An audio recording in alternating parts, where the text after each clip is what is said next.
اعوذ باللہ من الشیطان الرجیم بسم اللہ الرحمن الرحیم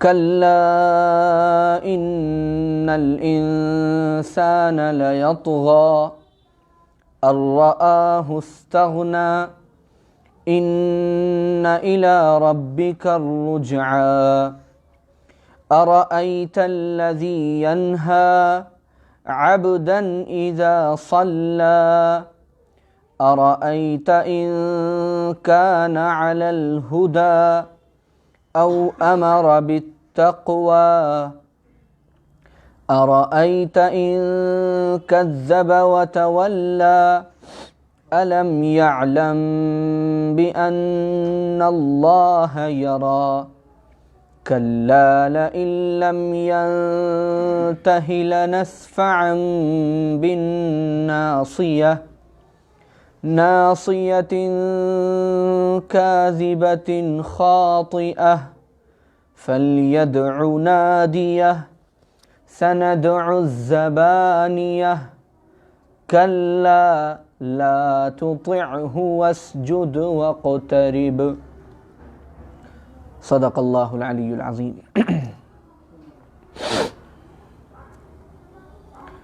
گزشتہ حاضری میں سورہ علق کی ابتدائی 5 آیات کی تشریح اور اس کی تفسیر عرض کرنے کا اللہ کی توفیق سے موقع ملا تھا۔ وہ 5 آیتیں جو قرآن مجید کی ابتدائی آیات تھیں، جو قرآن مجید کا پہلا پیغام تھا، جو ایک لمبے وقفے کے بعد، جس کو فترہ کہا جاتا ہے،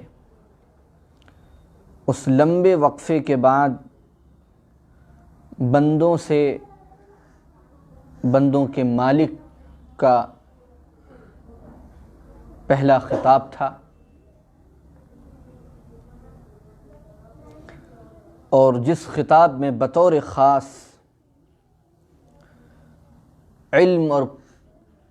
علم کے ذرائع مثلا قلم، اس کا تذکرہ کیا گیا تھا۔ الحمدللہ بہت تفصیل کے ساتھ میں نے اس موضوع پر کچھ عرض کرنے کی کوشش کی تھی، جس کا خلاصہ یہ تھا کہ اسلامی پیغام کی ابتدا ہی پڑھنے کی تلقین کرنے سے ہوتی ہے، اور پھر اللہ تعالیٰ یہ بات فرماتے ہیں کہ پڑھو اور اپنے رب کے نام کے ساتھ پڑھو۔ میں نے یہ بات بھی عرض کی تھی کہ رب کے نام کے ساتھ انسان سائنس اور میتھ، ہسٹری اور جیوگرافی جیسے سبجیکٹس بھی اگر پڑھتا ہے اور رب کا نام ساتھ میں جڑا ہوتا ہے، اور رب کا نام جڑنے پر جو تقاضے اور جو ذمہ داریاں عائد ہوتی ہیں، وہ ذمہ داریاں وہ ادا کر رہا ہوتا ہے، تو وہ یہ سب پڑھتے ہوئے بھی اللہ کا ولی بن سکتا ہے۔ اور رب کا نام ساتھ میں نہ جڑا ہو، اور رب کا نام جڑنے پر جو ذمہ داریاں عائد ہوتی ہیں وہ ذمہ داریاں ادا نہ کی جا رہی ہوں، تو پھر قرآن پاک کی تفسیر اور بخاری اور مسلم جیسی کتابیں پڑھا کر بھی انسان اللہ سے دور ہو جاتا ہے۔ وہ تفصیل کے ساتھ الحمدللہ وہ سارے موضوعات آئے تھے۔ اس کے بعد اللہ تعالیٰ نے ایک دوسرا موضوع اس صورت کے لیے منتخب فرمایا ہے۔ یہ کسی اور موقع پر وہ آیتیں نازل ہوئیں جو حضور اکرم صلی اللہ علیہ وآلہ وسلم نے بعد میں سورہ علق کی ان ابتدائی 5 آیات کے ساتھ شامل کروا دی تھی۔ فرمایا گیا کلا ان الانسان لیطغی ان رآہ استغنی۔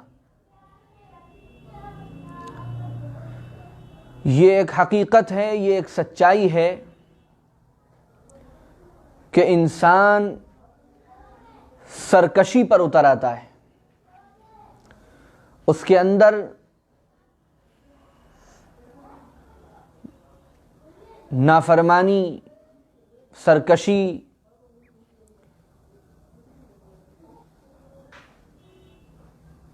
جیسے خطرناک امراض پیدا ہونے لگتے ہیں، اور اس کی اکثر و بیشتر ایک بہت بڑی وجہ یہ ہوتی ہے کہ الرآہ استغنی، وہ اپنے آپ کو بے نیاز سمجھتا ہے، اس کو یہ لگنے لگتا ہے کہ مجھے کسی کی پرواہ نہیں ہے، مجھے کسی کی ضرورت نہیں ہے۔ اس کو مال مل جاتا ہے تو وہ اپنے مال پر اتراتا ہوا یہ سمجھنے لگتا ہے کہ اب مجھے کسی کی کیا ضرورت، میں پوری دنیا کو اس مال کے ذریعے سے مسخر کر لوں گا۔ اس کو کوئی عہدہ مل جاتا ہے تو اس عہدے میں کے نشے میں بدمست ہو کر وہ سرکشی اور نافرمانی پر اتر آتا ہے، اور یہ سمجھتا ہے کہ میں اپنے اس عہدے کی طاقت کے زور پر سب کچھ اپنے قابو میں کر لوں گا، مجھے کسی کی ضرورت نہیں ہے، مجھے کسی کی پرواہ نہیں۔ یہ مختلف قسم کے تکبر اور مختلف قسم کے گھمنڈ اور مختلف قسم کی یہ معمولی سی ملنے والی طاقتیں انسان کو بے پرواہ کر دیتی ہیں، مستغنی کر دیتی ہیں، وہ اپنے کو سب سے زیادہ بڑا محسوس کرنے لگتا ہے، سب سے بے پرواہ ہو جاتا ہے، جس کے نتیجے میں پھر وہ سرکشی پر اتر آتا ہے۔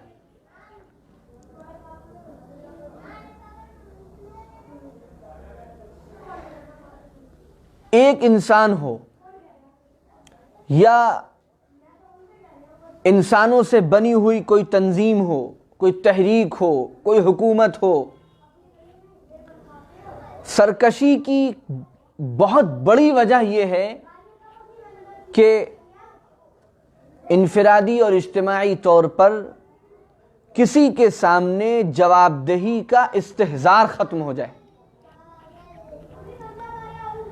جرم سے رکنے اور نافرمانی اور عصیان سے بچنے کے جو مؤثر ترین راستے ہیں، ان راستوں میں سب سے زیادہ مؤثر راستہ یہ ہے کہ انسان کو، کسی بھی فرد کو، کسی بھی جماعت کو، اس کے افراد کو کہیں پر جواب دینے کا استحضار باقی رہے، وہ اپنے کو مستغنی نہ سمجھے، وہ اپنے کو بے پرواہ نہ سمجھے، وہ اپنے کو آزاد نہ سمجھے۔ یہ آزادی جو ہوتی ہے، مزاج کی آزادی، نفس کی آزادی، ہر چیز میں اپنے کو بالکل آزاد سمجھنا، کسی بھی معاملے میں، دین کے معاملے میں، دنیا کے معاملے میں اپنے کو آزاد سمجھنا، بے پرواہ سمجھنا، کسی کی مجھے ضرورت ہے اس کا خیال دل سے نکل جانا، یہ انسان کو اس نافرمانی اور طغیان کے راستے پر لے آتا ہے۔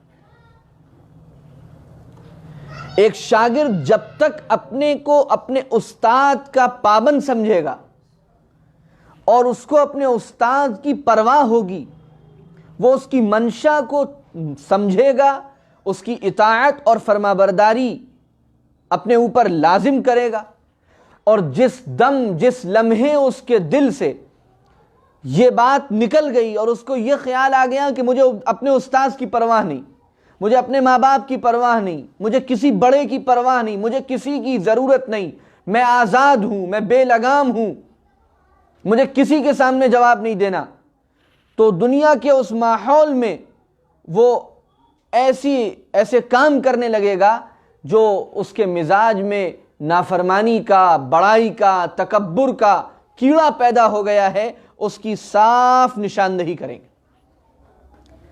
اعمال میں، کردار میں، اخلاق میں اللہ کے سامنے مجھے جواب دینا ہے، یہ استحضار جب نکل جائے گا تو پھر اپنے آپ یہ جذبہ پیدا ہو جائے گا کہ پھر میں جو چاہے کروں۔ جس قوم میں، جس حکومت میں، جس جماعت میں، جس فرد میں یہ مزاج پیدا ہو جاتا ہے کہ مجھے کسی کے سامنے اپنے کسی عمل کا جواب نہیں دینا، وہاں پر پھر نافرمانی، بڑائی، تکبر، گھمنڈ کا ایک لامتناہی سلسلہ شروع ہو جاتا ہے۔ اسی لیے اللہ تعالیٰ نے فوراً فرمایا ان الی ربک الرجع۔ یاد رکھو کہ اصل لوٹتی تو سب کی اللہ ہی کی طرف ہے، تم سب کو بھی اللہ ہی کی طرف لوٹ کر جانا ہے۔ اس کا یہ مطلب بھی ہو سکتا ہے آج سرکشی کر رہے ہو، آج نافرمانی کر رہے ہو، آج گھمنڈ پر اور تکبر کی وجہ سے اترا کر چل رہے ہو، آج ظلم اور ستم کر رہے ہو، آج ناانصافی کر رہے ہو، آج ناحق فیصلے کر رہے ہو، جو حقدار نہیں ہیں ان کو دے رہے ہو، جو حقدار ہیں ان سے چھین رہے ہو، اس لیے کہ آج تمہارے پاس طاقت ہے، آج تمہارے پاس حکومت ہے، آج تمہارے پاس میجورٹی ہے، یا کسی اور پیمانے پر دیکھیں تو آج تمہیں یہ عہدہ ملا ہوا ہے، آج تمہیں مال ملا ہوا ہے، آج تمہیں کسی نے صدر بنا رکھا ہے، آج تمہیں کسی نے فلاں بنا رکھا ہے، فلاں کر رکھا ہے، تو اس طاقت کے زعم میں جو چاہے کر رہے ہو، لیکن یاد رکھو ان الی ربک الرجع، پلٹ کر تم سب کو اللہ ہی کے پاس جانا ہے۔ وہاں ایک ایک چیز کا جواب دینا پڑے گا۔ اگر اللہ نے کوئی منصب اور کوئی عہدہ دیا تھا تو عہدوں اور منصبوں پر رہتے ہوئے ان کا کتنا استعمال حق کے ساتھ کیا اور کتنا ناحق کیا، اس کا اللہ کے پاس جواب دینا ہے۔ مال اور دولت اللہ نے عطا فرمایا تھا تو مال اور دولت کتنا صحیح راستے پر، صحیح طریقے پر خرچ کیا اور کتنا غلط راستے پر یا غلط طریقے سے خرچ کیا، اس کا بھی اللہ کے یہاں جواب دینا پڑے گا۔ اور دوسرا اس کا ایک مطلب یہ ہے کہ دنیا سے اپنے کو بے پرواہ سمجھتے ہو، یہ سمجھتے ہو کہ میرے پاس دولت ہے، میرے پاس مال ہے تو مجھے کسی کی ضرورت نہیں۔ ذرا یہ غور کرو کہ مال کے ذریعے سے تم جو کچھ حاصل بھی کرو گے، وہ چیزیں جو تم لوگے وہ تم تک پہنچی کیسے، وہ بنی کیسے؟ تم مال کے ذریعے سے اناج خرید تو سکتے ہو، لیکن اگر اللہ نے اناج بنانے کے لیے کسان کے ذہن میں بات نہ ڈالی ہوتی اور اللہ نے زمین کو ہموار نہ کیا ہوتا اور اللہ نے مختلف مزدور نہ بنائے ہوتے جو اناج کو ادھر سے ادھر منتقل کرتے، اور اللہ نے کسی دکان والے کو دکان کھولنے کی بات اس کے دل میں نہ ڈالی ہوتی، کیا صرف پیسے کی وجہ سے تم اناج بنا سکتے تھے؟ اس پوری کائنات کا جو سسٹم اللہ نے بنایا ہے، کتنا پلاننگ کے ساتھ بنایا ہے۔ کسی کے دل میں اللہ نے ڈالا کہ اناج بناؤ، کاشتکاری کرو، کسی کے دل میں ڈالا کہ تم اناج کے لیے بڑے بڑے اسٹور بناؤ، کسی کے دل میں ڈالا کہ تم خریدو، کسی کے دل میں ڈالا کہ تم بیچو، کسی کے دل میں ڈالا کہ تم ریڑھی چلاؤ تو وہ اناج لے جانے کے کام آئے گی، کسی کے دل میں آیا کہ تم بڑے سائنٹسٹ بن کے بڑے بڑے ٹریکٹر بناؤ، کسی کے دل میں کچھ اللہ نے ڈالا، کسی کے دل میں اللہ نے ڈالا کہ تم کپڑا بناؤ، کسی کے دل میں ڈالا تم پینٹ کی دکان کرو، کسی کے دل میں ڈالا تم قالین کی دکان کرو، کسی کے دل میں ڈالا کہ تم یہ کرو اور وہ کرو۔ پوری کائنات کی جتنی ضرورتیں ہیں اللہ نے مختلف انسانوں کو ان مختلف ضرورتوں کے پورا کرنے کا سبب بنا دیا۔ ساری چیزیں جن سے تم اپنے مال کے ذریعے یا اپنے عہدوں کے ذریعے فائدہ اٹھاتے ہو، ان چیزوں کے پیچھے بھی اگر تم جاؤ گے تو تمہیں اللہ ہی کی طاقت نظر آئے گی۔ میرے پاس پیسہ ہے، میں نے یہ صوفہ خرید لیا، اب اگر میں یہ سمجھتا ہوں کہ یہ صوفہ صرف پیسے سے آ جائے گا تو ذرا یہیں کمرے میں بیٹھے بیٹھے ہوا میں پیسے لٹا کر صوفہ بنا کر دکھائیں. یہ 10,000 کا میں نے خریدا ہے, میں 50,000 روپے بھی ہوا میں اڑاؤں گا تو کیا مجھے صوفہ مل جائے گا؟ اب اس صوفے کے آپ پیچھے جائیے تو ایک پوری تاریخ چین نظر آئے گی. یہ لکڑی ہے, یہ لکڑی کسی پیڑ میں تھی, اس پیڑ کا بیج کسی نے ڈالا ہوگا یا خود بخود وہ پیڑ نکلا ہو, تو ذرا بتاؤ وہ پیڑ کس نے نکالا؟ اگر اللہ تعالیٰ پیڑ ہی نہ نکال دے تو صوفہ جڑ سے ختم. اب پیڑ نکل آیا, لکڑی آ گئی اس کے اندر. اب کسی کے دل میں اللہ نے ڈالا, وہ جنگل کے اندر پیڑ تھا, اللہ نے کسی کے دل میں ڈالا, اس نے کلہاڑی لی, وہ کلہاڑی لے کر گیا اور اس نے پیڑ کو کاٹا. اللہ تعالیٰ اس کے دل میں یہ بھی تو ڈال سکتے تھے کہ برابر والا پیڑ کاٹ لو. اللہ تعالیٰ اس کے دل میں یہ بھی تو ڈال سکتے تھے کہ پیڑ کاٹنے کے بجائے سمندر سے اور ندی سے مچھلی نکال کر بیچ لو. وہ پیڑ کاٹنے ہی کیوں گیا؟ اب اس نے پیڑ کاٹا اور پیڑ کے ٹکڑے کیے اور لایا تو اس کو ایک دکان ملی جو لکڑیاں خریدتا تھا اور اس کی بڑی مشینیں تھیں, اس نے وہاں لا کر وہ لکڑی فروخت کر دی. جو لکڑیاں خریدتا تھا اس نے لکڑی ہی کا کام کیوں کیا, اس نے لوہے کا کام کیوں نہیں کیا؟ کس طرح ایک پوری چین ہے, سینکڑوں ہاتھوں سے گزر کر یہ صوفہ تیار ہوا اور پھر میں نے جا کر پیسے دیے اور صوفہ خرید لیا. اگر میں یہ سمجھتا ہوں کہ میں صرف پیسہ دے کر صوفہ خرید سکتا ہوں تو پھر میں کہتا ہوں کہ 50,000 روپے اڑائیے اور بغیر کسی مخلوق, بغیر کسی اور انسان اور بغیر خالق اللہ کے کسی عمل میں دخل کے بغیر صوفہ بنا کر دکھائیے. 50,000 کیا 50 کروڑ روپے بھی آپ ہوا میں لٹا دیں گے, آپ کو ایک چھوٹا سا صوفہ تیار نہیں ملے گا. اس کے پیچھے 50 لوگ آپ کو نظر آئیں گے جنہوں نے اس صوفے کے لیے, اس کرسی کے لیے محنت کی ہے, تب ہم نے اپنے پیسے سے اس کو خریدا ہے. ہر چیز میں ایسا ہی غور کرتے چلے جائیے تو یہ آیت سمجھ میں آ جائے گی. ان الی ربک الرجعی. بے نیاز سمجھتے ہو اپنے کو یہ سمجھتے ہو مجھے کسی کی ضرورت نہیں, ایک سوئی کے لیے بھی تم 50 لوگوں کے محتاج ہو. جب 50 لوگ عمل کریں گے تب ایک سوئی وجود میں آئے گی, تب تم اس کو خرید سکتے ہو. کہیں دنیا کے کسی کونے پر بھی تم اللہ کی مخلوق جنہیں اللہ نے سبب کے طور پر مختلف کاموں میں لگا رکھا ہے اور پھر ان سب کے پیچھے وہ خالق اللہ جس کی اصل طاقت ہے, تم ایک لمحے کے لیے بھی ان سے اور اللہ کی طرف سے بنائے گئے اسباب سے مستغنی نہیں ہو سکتے, ہو ہی نہیں سکتے. جتنی ضرورت کی چیزیں ہیں 24 گھنٹے کی, ہم اس پر غور کر لیں, ہر چیز کو ہم پیچھے لوٹاتے چلے جائیں گے تو ہمیں نظر آئے گا سینکڑوں کی تعداد میں مخلوقات جنہیں اللہ نے سبب کے طور پر ہمارے لیے بنایا ہے اور اللہ نے انہیں مختلف کاموں میں لگایا ہے, وہ اور ان سب کے پیچھے پھر اللہ کی ذات ہی کار فرما نظر آئے گی. ان الی ربک الرجعی. ہر چیز کو پیچھے لوٹاؤ گے تو اللہ کی ذات ہی نظر آئے گی.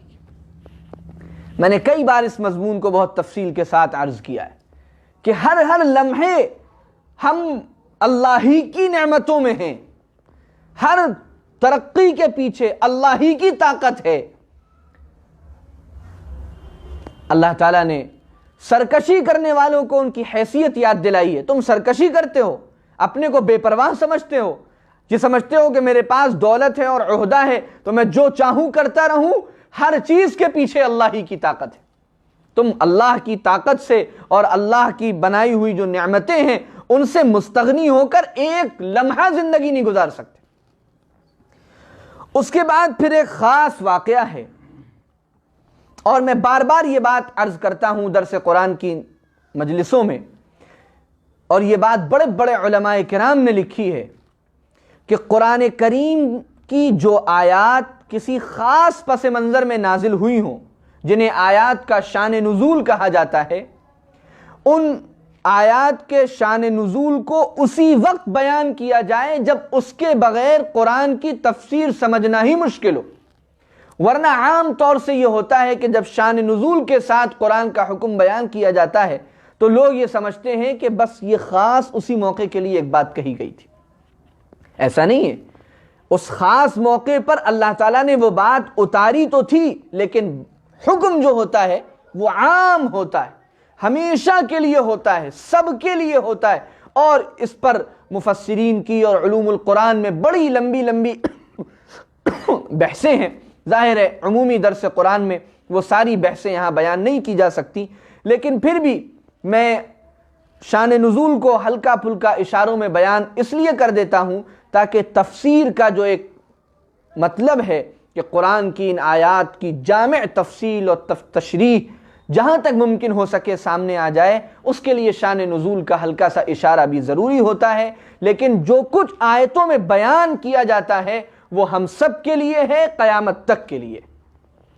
یہ اگلی جو آیات ہیں یہ ایک خاص پس منظر میں ہیں. حضور اکرم صلی اللہ علیہ وآلہ وسلم کو جب اللہ تعالیٰ نے حکم دیا نماز پڑھنے کا، اللہ کے رسول علیہ الصلاۃ والسلام نے نماز پڑھنی شروع کی.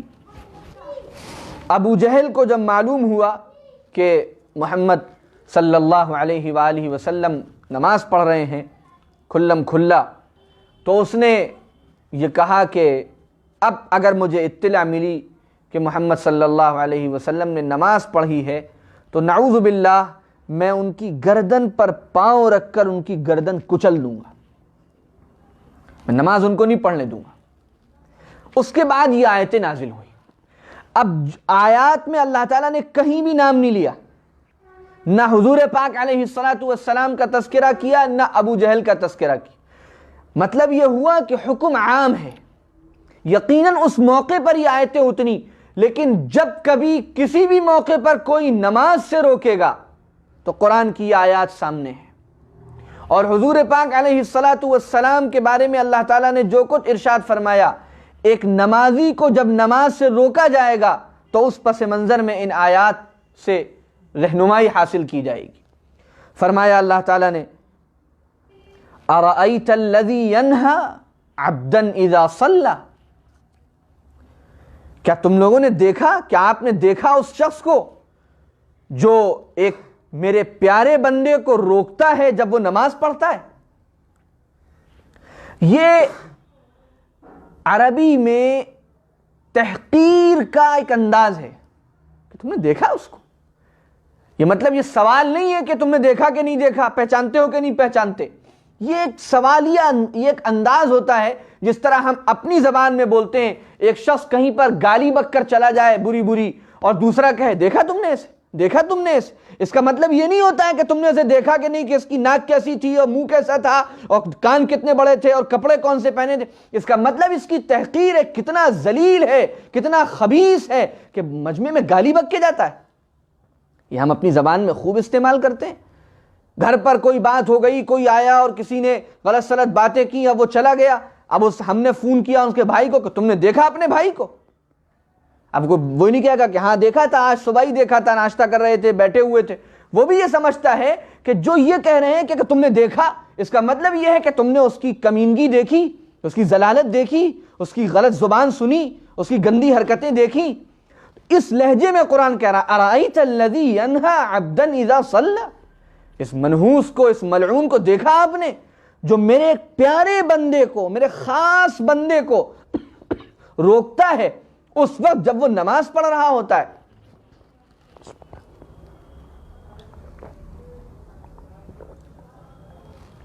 الحمدللہ. نیکی کے کام سے روک رہا ہے، نماز کے عمل سے روک رہا ہے. دیکھا اس کا جرم، دیکھ رہے ہیں اس کی بدبختی، دیکھی آپ نے اس کی شقاوت، دیکھی آپ نے اس کی خباثت. نماز سے روک رہا ہے اور جرم پر جرم. ارائیت ان کان علی الہدی، اور کیا آپ نے یہ نہیں دیکھا کہ جن کو روکا جا رہا ہے وہ ہدایت کے کتنے بڑے مقام پر ہیں.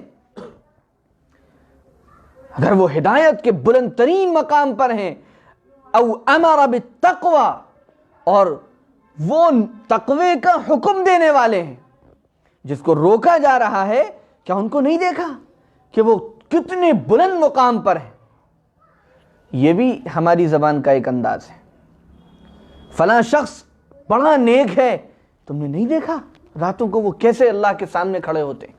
تم نے نہیں دیکھا ان کی دعائیں کتنی مؤثر ہوتی ہیں؟ اللہ تعالیٰ وہی فرما رہے ہیں کہ پہلے تو اس کو دیکھا آپ نے، اس کو نماز سے روکتا ہے ملعون، اور جن کو روکتا ہے کیا ان کو نہیں دیکھا کہ وہ ہدایت کے کتنے بلند مقام پر ہیں، ہدایت کے راستے پر ہیں، اور صرف خود اپنی ذات سے نیک نہیں ہیں، نیکیوں کو پھیلانے والے بھی ہیں۔ اس سے پتہ چلا کہ نیکیوں کا حکم دینا، نیکیوں کی طرف بلانا، یہ اللہ کو کتنا پسند ہے۔ الگ سے اللہ نے تذکرہ کیا، ہدایت کے اندر یہ بات آ نہیں رہی تھی؟ ہدایت کے اندر کیا دعوت کا مفہوم نہیں آ رہا تھا؟ لیکن اللہ نے دعوت کے مفہوم کو الگ سے ذکر کیا۔ ان کان علی الہدی، نبی ہدایت کے بلند نہیں آ رہا تھا، نیک ہونے میں شامل تھا۔ لوگ سمجھتے ہیں کہ بھئی نیک ہے تو خدمت کرتا ہوگا، لیکن الگ سے تذکرہ کرنا یعنی یہ اس کی بہت بڑی خوبی ہے کہ ماں باپ کی خدمت کرتا ہے۔ ارأیت ان کان علی الہدی، ہدایت کے راستے پر تو ہیں، یہ تو ایک عمومی بات ہے۔ ایک خاص بات یہ ہے کہ او امر بالتقوی، نبی اکرم صلی اللہ علیہ وسلم تقوی کی، پرہیزگاری کی، اور خاص عقائد سے ہے۔ اللہ کا نعوذ باللہ انکار کرتا ہے، رسول کا انکار کرتا ہے، اور قرآن کا انکار کرتا ہے، اور تقدیر کا انکار کرتا ہے۔ جو عقائد اللہ نے دیے ان عقائد کا منکر ہے، کذب، جھٹلاتا ہے ان سب کو، وتولا، اور اپنے عمل سے بھی نافرمانی کرتا ہے، اپنے عقیدے سے بھی خراب، اپنے عمل سے بھی خراب۔ اب یہ تین برائیاں ہو گئیں کہ خود اتنا بڑا ملعون ہے کہ کذب و تولا کرتا ہے، جھٹلاتا ہے دین کو اور اللہ کی نافرمانی کرتا ہے، اور پھر اس پر مزید اس کی منحوسیت کہ نیکی کے کام سے روکتا ہے، ینہا عبدا اذا صلی، اور اس پر مزید اس کی نحوست کہ روکتا بھی کس کو ہے؟ عبدا اذا صلی، ارأیت ان کان علی الہدی او امر بالتقوی، اس نبی پاک علیہ السلام کو جو سر تاپا ہدایت ہیں اور تقوی کی بات کو لوگوں میں پہنچانے والے ہیں۔ یہ آخری درجے کی اس کی شقاوت ہے، خود بھی گمراہ، دوسروں کو بھی راستے سے روکنے والا، اور راستہ روکنے میں بھی نیک لوگ، اور خاص طور سے نبی پاک علیہ السلام کو وہ نماز کے عمل سے روکنے والا ہے۔ یہ پھٹکار کا انداز ہے قرآن کا کہ کتنا ملعون ہے وہ، کتنا بدبخت ہے وہ، کتنا شقی ہے وہ جو یہ کام کرتا ہے۔ اب انہی آیات کی روشنی میں یہ ایک اصول قرآن نے دے دیا، یہ ایک آئینہ قرآن نے دکھا دیا کہ وہ لوگ جو اللہ کے دین سے لوگوں کو روکیں، جو نماز سے لوگوں کو روکیں، جو شریعت سے لوگوں کو روکیں، جو دین پر عمل کرنے سے لوگوں کو روکیں، جو لوگوں کے الجھاؤ کا سبب بنے، جو لوگوں کے کنفیوژن کا سبب بنے، اللہ کے دین سے قریب آنے میں لوگوں کے لیے رکاوٹ بن جائیں، وہ کتنے ملعون ہیں، کتنے خراب ہیں، کتنے برے ہیں، جو اللہ کے دین سے لوگوں کو روک دیتے ہیں، جو دین کی بات نہیں کرنے دیتے ہیں، جو شریعت کی بات نہیں کرنے دیتے ہیں، جو دین کو سمجھنا نہیں چاہتے، جو دین کا پورا فہم عام کرنا نہیں چاہتے، جو دین کی پوری سمجھ لوگوں میں عام کرنا نہیں چاہتے اور اس کو پسند نہیں کرتے، وہ صرف اپنی مرضی کی بات پسند کرتے ہیں۔ یہ ایسے لوگ کتنے خراب ہیں، اور کتنی ان کی عقل ماری گئی ہے کہ وہ اللہ کے دین کے قریب آنے سے لوگوں کو روکتے ہیں۔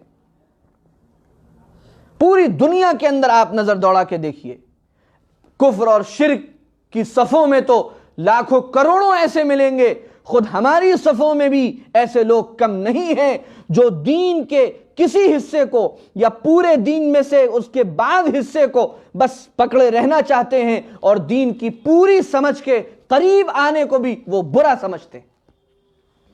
ان کو قطعاً یہ برداشت نہیں ہوتا کہ دین کے فلاں پہلو کو بھی بیان کیا جائے، دین کے فلاں پہلو پر بھی لوگ گفتگو کریں، دین کے فلاں پہلو پر بھی لوگ بات کریں، ان کو ہرگز یہ پسند نہیں ہے۔ وہ صاف لوگوں سے یہ کہہ دیتے ہیں دین کی اتنی بات ہی تمہیں کرنی ہے جتنی ہم کو پسند ہے یا جتنی ہم چاہتے ہیں، اس کے علاوہ اگر تم بات کرو گے ہم تمہیں بات نہیں کرنے دیں گے۔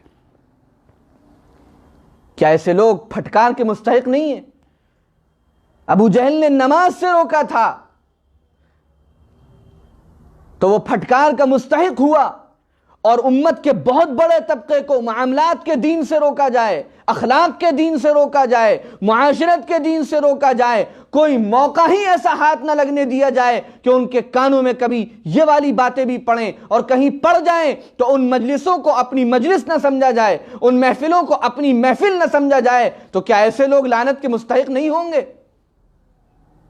اللہ کا پورا دین لوگوں تک پہنچنا ہے، دین کے کسی بھی حصے سے اگر لوگوں کی رکاوٹ کا کوئی سبب بنتا ہے تو میں سمجھتا ہوں قرآن مجید کی ان آیات کی روشنی میں اللہ کی لعنت کا وہ مستحق ہے۔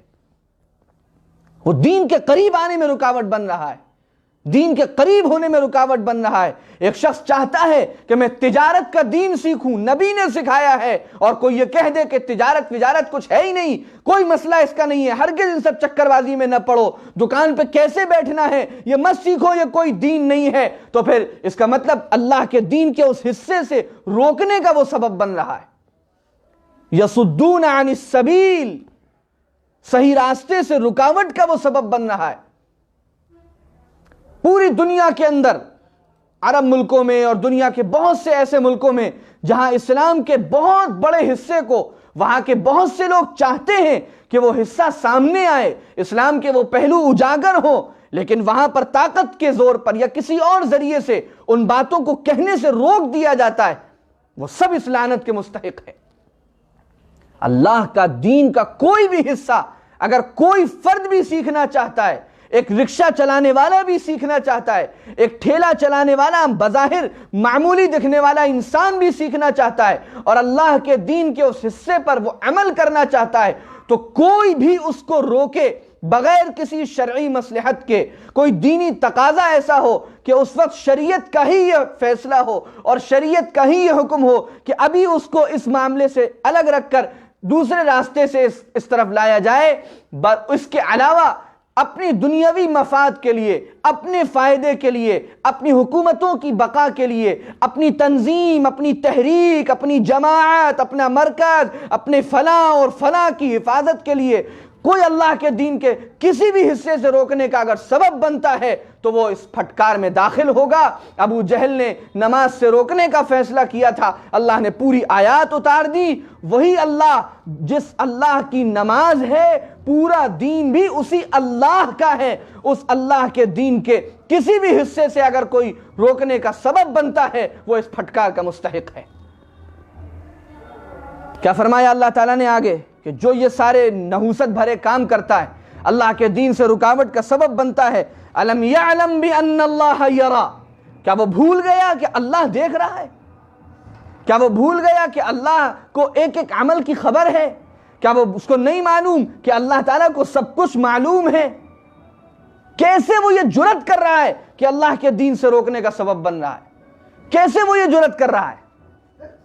ایک شخص قرآن سیکھنا چاہتا ہے، قرآن کا ترجمہ سیکھنا چاہتا ہے، قرآن کی تفسیر سیکھنا چاہتا ہے، احادیث پڑھنا چاہتا ہے، دین کے مسائل سمجھنا چاہتا ہے، اور کوئی شخص رکاوٹ بنتا ہے اور یہ کہتا ہے تم نے جتنا سیکھ لیا بس اتنا بہت ہے، اب اس سے آگے بڑھنے کی تمہیں ضرورت نہیں ہے، اس سے آگے کی بات نہیں کہی جا رہی ہے، یہ جھوٹی باتیں کہہ کر، مکاری کی باتیں کہہ کر، دین میں تحریف کی باتیں کہہ کر جو اللہ کے دین سے کسی کو روکنے کا سبب بنے گا، اللہ اس کے بارے میں فرما رہے ہیں الم یعلم بان اللہ یرا، کیا اسے نہیں معلوم کہ اللہ دیکھ رہا ہے؟ اللہ قیامت کے دن کھڑا کر کے نہیں پوچھیں گے دین میرا تھا، میرا بندہ میرا دین سیکھنا چاہتا تھا، تم کون تھے اس کو اس کے دین سے، میرے دین سے روکنے والے؟ تم کو کس نے اختیار دیا؟ تم کو کس نے طاقت دی؟ تم کو کس نے یہ جرأت دی کہ تم میرے دین کے کسی حصے سے میرے بندے کو روک دیتے؟ وہ اسلامی تاجر بننا چاہتا تھا، تم نے اسے اسلام کے مطابق تجارت کیوں نہیں سیکھنے دی؟ وہ گھریلو دین سیکھنا چاہتا تھا، اس کو لگتا تھا کہ یہ دین وہاں اچھا ملے گا، وہ تفسیر قرآن سمجھنا چاہتا تھا، اسے یہ لگتا تھا یہ وہاں اچھی طرح سیکھنے کو ملے گی، کیوں اس کو دائروں میں باندھ کر دین سیکھنے سے تم نے محروم کیا؟ کیوں اس کو دین کی ان تعلیمات سے تم نے دور رکھنے کی کوشش کی جن تعلیمات سے دور رکھنے کا حق تمہارا نہیں تھا؟ کیا تم نہیں معلوم کہ اللہ سب دیکھ رہا ہے؟ الم یعلم بان اللہ یرا کلا لئن لم ینتہ، اللہ تعالیٰ نے فرمایا ہرگز اگر وہ باز نہ آیا اور اس نے اپنا ارادہ وہی رکھا جو وہ کہہ رہا ہے، جو اس وقت آیات ابو جہل کے معاملے میں نازل ہوئی، فرمایا اللہ نے، اور ہر اس شخص کے لیے یہ ایک وارننگ ہے جو اللہ کے دین سے رکاوٹ کا سبب بنتے ہیں، لَنَسْفَعًا بِالنَّاصِيَةِ، اللہ فرماتے ہیں ہم ان قریب اس کو پیشانی کے بالوں سمیت گھسیٹ دیں گے۔ آخری درجے کی ذلت ہوتی ہے کسی کے سر کے بال پکڑ کر گھسیٹنا۔ اللہ فرما رہے لَنَسْفَعًا بِالنَّاصِيَةِ، ہم ان قریب اس کے بال پکڑ کر اس کو گھسیٹ دیں گے۔ غور کیجئے، یہاں پر ابھی تک جو اللہ تعالیٰ کا تذکرہ چل رہا تھا، عربی قواعد کے مطابق غائب کے صیغے چل رہے تھے، بِأَنَّ اللہ ایسا کریں گے، اللہ ایسا کریں گے، لیکن جیسے ہی عذاب اور سزا کی بات آئی تو یہ نہیں آیا کہ اللہ اس کو سزا دیں گے، براہ راست اللہ تعالیٰ نے فرمایا لَنَسْفَعًا بِالنَّاصِيَةِ، ہم اس کو پیشانی کے بال پکڑ کر گھسیٹ دیں گے۔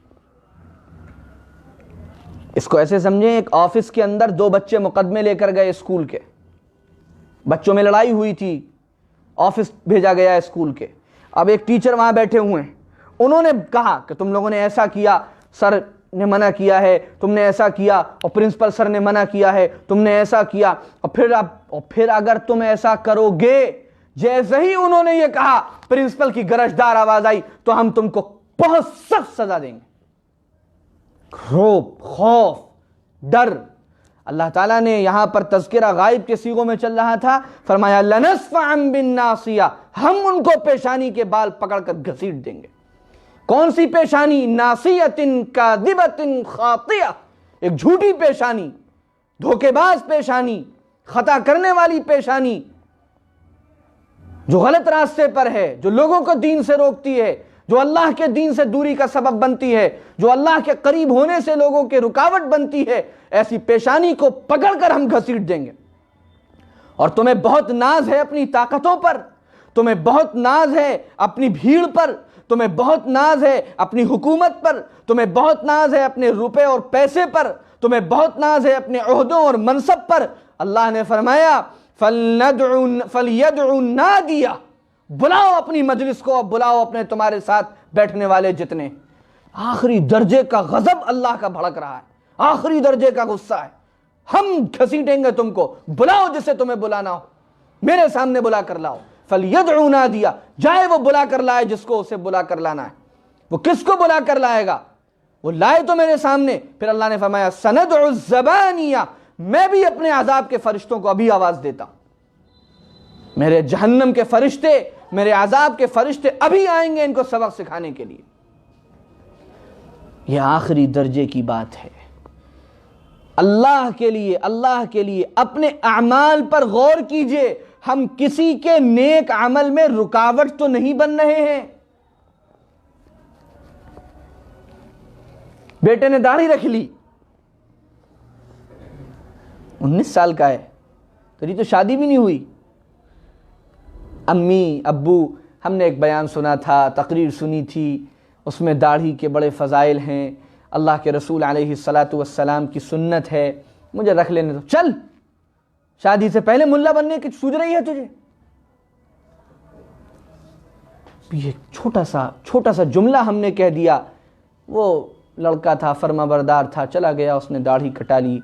کیا ہم اللہ کے رسول علیہ السلام کی ایک سنت کے عمل کرنے سے رکاوٹ کا سبب نہیں بنے؟ مرد نے آ کے کہا شادی سادگی سے ہوگی، گانے نہیں ہوں گے، تماشے نہیں ہوں گے، رسمیں نہیں ہوں گی۔ گھر کی عورتوں نے کہا شادی ہو رہی ہے، کوئی مرا نہیں ہے۔ اللہ کے دین سے رکاوٹ کا سبب نہیں بن گئے۔ نہ جانے کتنے موقع ایسے آتے ہیں جب ہم اللہ کے دین پر کوئی عمل کرنا چاہتا ہے اور ہم اس سے رکاوٹ کا سبب بن جاتے ہیں۔ بعض مرتبہ تو صاف دنیا کی آڑ میں ایسا ہوتا ہے، بعض مرتبہ دین کی آڑ میں ایسا ہوتا ہے، دین کی آڑ میں ایسا ہوتا ہے کہ اللہ کے قرب سے رکاوٹ کا ہم سبب بن جاتے ہیں۔ اس کی 50 مثالیں چلتے پھرتے ہم اور آپ دیکھ سکتے ہیں کہ انسان کوئی عمل کرنا چاہتا ہے جس عمل سے اللہ کے دین کو سیکھنے میں اس کو ترقی ہو، اللہ کے قرب میں اس کی ترقی ہو، اور دین کا ہی نام لے کر اس کو اس عمل سے روک دیا جاتا ہے، دین کی آڑ میں ہی روک دیا جاتا ہے، یہ بہت خطرناک بات ہے۔ ہمیں اپنے ایک ایک عمل پر دھیان رکھنا چاہیے کہ ہمارا کوئی عمل کسی کی نیکی سے رکنے کا سبب نہ بنے۔ سورہ قاف کے اندر جہنمیوں کی جو صفت، جو گندی عادتیں بیان کی گئی ہیں، ان میں ایک عادت مناع للخیر ہے کہ وہ خیر کے کام سے روکتے ہیں، یا تو شر کا سہارا لے کر خیر سے روکتے ہیں، یا کسی دوسرے خیر کا چولا پہن کر خیر سے روکتے ہیں، کیونکہ جو حقیقت میں خیر کا لباس پہنے گا وہ کسی خیر کے راستے میں رکاوٹ نہیں ہوگا، جو خیر کا چولا پہنے گا وہ دوسرے خیر کے راستوں سے رکاوٹ کا سبب بنے گا۔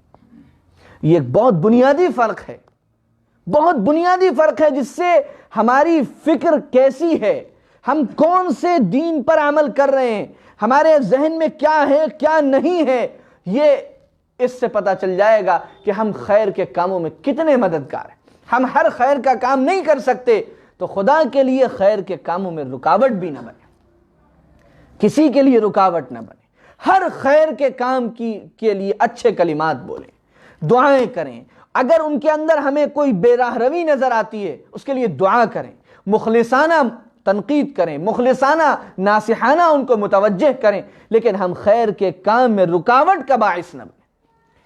یہ ساری آیتیں اس پر ہم کو آمادہ کر رہی ہیں۔ یہ سارا مضمون بیان کرنے کے بعد پھر اللہ تعالیٰ نے فرمایا کلا، اب سن لیجئے آخری بات، لا تطع، اے نبی صلی اللہ علیہ وسلم، یا اور بعد میں قیامت تک کے اے لوگوں، جہاں یہ سب معاملے پیش آئیں، ایسے نافرمانوں کی اور سرکشی اور نافرمانی کے راستے پر چلنے والوں کی کوئی بات مت مانیے گا، کوئی بات مت مانیے، ہرگز ان کی بات کو تسلیم مت کیجیے گا۔ واسجد، آپ تو بس اللہ کے سامنے سجدہ کر دیجئے، واقترب، اور اللہ سے قریب ہوتے چلے جائیے۔ سجدہ اللہ کے سب سے زیادہ قرب کی جگہ ہے، سجدے کے اندر بندہ بالکل اللہ کے قریب ہو جاتا ہے۔ اور ایک عجیب بات یہاں سے سمجھ میں آئی کہ یہ کفر اور شرک والے سازشیں کر رہے ہیں۔ کوئی کہتا ہے ہم گردن کچل دیں گے، نعوذ باللہ، حضور پاک علیہ السلام کے لیے سوچا گیا، آپ کی امت کے لیے قیامت تک سوچا جاتا رہے گا کہ اس طرح کچل دیں گے، اس طرح مار دیں گے، اس طرح ایسا ہو جائے گا، اس طرح ویسا ہو جائے گا، پوری دنیا کفر اور شرک دشمن یہ سوچتے رہیں گے۔ ہمارے لیے حکم یہ ہے واسجد واقترب، ہم تو بس اللہ کے سامنے گر جائیں، اللہ اس کو منا لیں، اللہ کو راضی کر لیں، اللہ سے توبہ کر لیں، اللہ سے استغفار کر لیں، اللہ کے بتائے ہوئے راستے پر مضبوطی سے جم جائیں، جو اسوہ نبوی ہے اس اسوے کو اختیار کر لیں اور اللہ کے قریب ہوتے چلے جائیں۔ سجدے کے ذریعے جتنا اللہ کا قرب ہم کو ملتا ہے اتنا کسی اور عمل کے ذریعے نہیں ملتا۔ یہاں تک علماء نے بحث کی ہے، بہت سی رائے اس معاملے میں آئیں کہ نماز کے اندر بھی سب سے افضل رکن کون سا؟ بعض علماء کرام نے یہ لکھا ہے، اور غالباً حافظ ابن تیمیہ رحمۃ اللہ علیہ نے یہ بات لکھی کہ سجدہ نماز کے اندر، دوسری آراء بھی علماء کی ہیں، سجدہ نماز کے اندر سب سے بڑا اہم ترین رکن ہے۔ اس کی وجہ یہ ہے کہ قیام دوسروں کے لیے ہو سکتا ہے، آدمی اللہ کے لیے بھی کھڑا ہوتا ہے اور دوسروں کے لیے بھی کھڑا ہوتا ہے، لیکن سجدہ ایک ایسی چیز ہے جو صرف اور صرف اللہ کے لیے ہوتا ہے، وہ کسی اور کے لیے نہیں ہو سکتا۔ ہم پر اپنا خاص فضل و کرم اور رحم فرما، اے اللہ اپنی رحمت کی نظر ہم پر فرما دیجئے، اے اللہ ہمیں قرآن کا ذوق اور شوق عطا فرما، قرآن میں فہم و تدبر کا ذوق اور سلیقہ نصیب فرما، اے اللہ ہماری دنیاوی الجھنوں، پریشانیوں اور مسائل کو بھی حل فرما، اور ہمیں دین کے راستے سے بھی تمام پریشانیوں سے، گناہوں کے راستوں سے عافیت کے ساتھ محفوظ فرما۔ اے اللہ ہماری دنیا بھی بہت اچھی بنا دیجئے اس لیے کہ ہمیں یہاں رہنا ہے، اور ہماری آخرت بھی بہت اچھی بنا دیجئے اس لیے کہ ہمیں وہاں جانا ہے۔ اے اللہ ہمیں نیک لوگوں کے راستے پر چلنے کی توفیق نصیب فرما دیجئے۔ اے اللہ پریشانیوں سے، بیماریوں سے، تکلیفوں سے، مصیبتوں سے، الجھنوں سے، حادثات سے، اے اللہ ہماری، ہمارے گھر والوں کی، متعلقین کی، سب کی پوری پوری حفاظت فرما۔ اے اللہ ظالموں کے ظلم سے محفوظ فرما، شریروں کی شرارت سے محفوظ فرما، فتنہ پروروں کے فتنوں سے محفوظ فرما، حاسدین کے حسد کے شر سے محفوظ فرما، ساحرین کے سحر سے اور جادو سے محفوظ فرما۔ اے اللہ نمازوں کا سرور نصیب فرما، ذکر کی حلاوت نصیب فرما، تلاوت قرآن کا شوق نصیب فرما، قرآن میں غور و فکر کرنے کی عادت نصیب فرما۔ اے اللہ قرآن کے پیغام کو پوری دنیا میں پھیلانے کے لیے ہم کو قبول فرما۔ اے اللہ پورے ملک میں اور پوری دنیا میں ہدایت کی ہوائیں عام فرما، ہدایت کی ہوائیں عام فرما۔ اے اللہ اپنے کلمے کو سربلند فرما۔ اے اللہ ساری دنیا میں کلمہ توحید کو سربلند فرما۔ اے اللہ اور جہاں اہل ایمان اے اللہ جن جگہوں پر اے اللہ ہیں، اے اللہ اپنے فضل و کرم سے وہاں دین کے اور شریعت کے اور قرآن و سنت کے علم برداروں کو پوری قوت نصیب فرما۔ اے اللہ ظالموں کے ظلم سے ان کو چھٹکارا نصیب فرما، ظالموں کے ظلم سے ان کو چھٹکارا نصیب فرما۔ اے اللہ حرمین شریفین کی حفاظت فرما۔ اے اللہ یہودی اعلی کاروں کے ظلم سے اور ان کی سازشوں سے حرمین شریفین کو اور پورے جزیرۃ العرب کو محفوظ فرما۔ اے اللہ اپنے فضل و کرم سے صحیح کتاب و سنت پر عمل کرنے والے شریعت اور قرآن اور سنت کے علم برداروں کو اے اللہ وہاں کی زمام اقتدار نصیب فرما۔ اے اللہ مسجد اقصیٰ کی اور بلاد شام کی حفاظت فرما، اہل ایمان کو ساری دنیا میں سربلندی عطا فرما۔ اے اللہ ہم سب کی، ہمارے ملک کے اہل ایمان کی مدد فرما۔ اے اللہ حفاظت فرما۔ اے اللہ اپنے فضل و کرم سے عافیت کا، خیر کا معاملہ فرما۔ دجالی فتنے سے، دجال کے فتنے سے ہم سب کی حفاظت فرما۔ اے اللہ جو دعائیں ہمارے دلوں میں ہیں ان سب کو قبول فرما۔ اے اللہ ہم سب کو خوشیاں نصیب فرما، برکتیں نصیب فرما، رحمتیں نصیب فرما، اپنا قرب عافیت کے ساتھ نصیب فرما، آپس میں محبتیں اور مودتیں نصیب فرما، اتفاق اور اتحاد امت کے اندر پیدا فرما۔ ہماری دعاؤں کو یا اللہ اپنی رحمت سے قبول فرما۔ اس درس قرآن کے لیے ہمارے جو بھائی، جو ساتھی محنت کرتے ہیں، دعائیں کرتے ہیں، شوق سے آتے ہیں، اے اللہ اپنے فضل و کرم سے ان سب کی محنتوں کو، دعاؤں کو قبول فرما۔ اے اللہ جتنے بھائی یہاں جمع ہیں، اے اللہ ان سب کے آنے کو قبول فرما۔ اس درس قرآن کی برکتوں کو پورے علاقے پر عام فرما۔ اے اللہ قرآن کا سننا سنانا ہم سب کے لیے فائدہ مند اور نفع بخش بنا۔ ہماری دعاؤں کو اپنی رحمت سے قبول فرما۔ ربنا تقبل منا انك انت السميع العليم وتب علينا انك انت التواب الرحيم وصلى الله وسلم وبارك على نبينا محمد وعلى اله واصحابه اجمعين برحمتك يا ارحم